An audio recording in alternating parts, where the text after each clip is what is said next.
बात कही। हाँ बोल। लगा था ऐसा हमने घर सेट ना हो।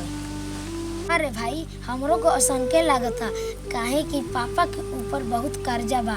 कल राती पापा के देखले रही बहुते रोवत रहन।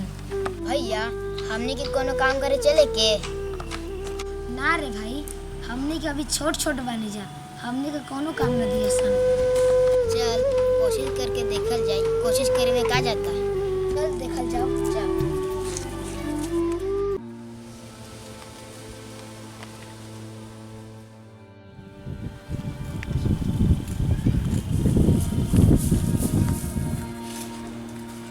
चाचा काम करते हैं उनके से पूछल जाओ। चाचा अभी ठेकेदार हैं? ठेकेदार अंदर बैठा हुआ, जाकर बात करो। तुम खड़ा है जो आज का है बालू एक है सीमेंट लेके आओ, मसाला बनाना है। बेटा तू वीआईपी बनवा बारे अब जे हम मसाला ले और तू बालू लेके आई दे। चलो ठीक है साहब। भैया ठेकेदार साहब किधर है? वहाँ पे बैठे हुए जाओ। एक जमा एक डाल दिखवा दीजिए, खत्म होने वाला है। हीरा खत्म हो गया? खत्म होने वाला है। अच्छा ठीक है, गिरा देते हैं। भैया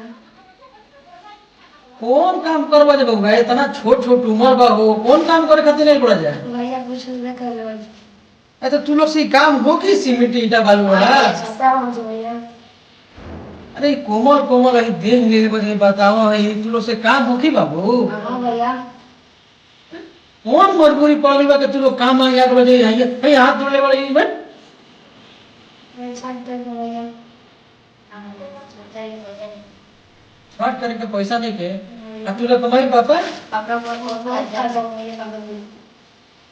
अरे वो तो तू लोग छठ करे खातिर हंसन काम कर याद कर दे बाबू। हाँ भैया 6 साल में एक बार है भैया।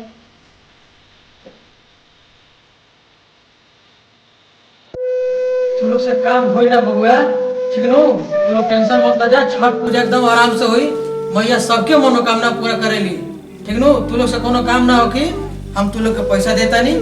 तू लोग ये बात तो सही बोले भैया। हाँ। लेकिन हमने काम करके पैसा लगा दी भैया। ना बाबू तू लोग से काम ना हो कि बाबू हमार, ठीक नो? हमरो घरे छठ होगा था, ठीक नो?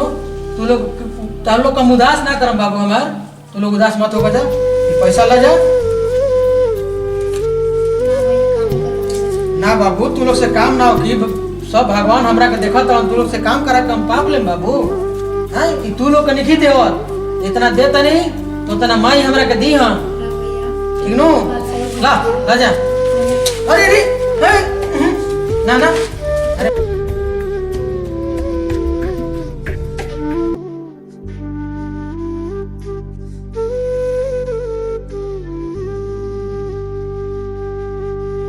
प्रणाम। हमने के वीडियो अच्छा लागल होई तो लाइक करी, सब्सक्राइब करी और कमेंट में जरूर लिखी।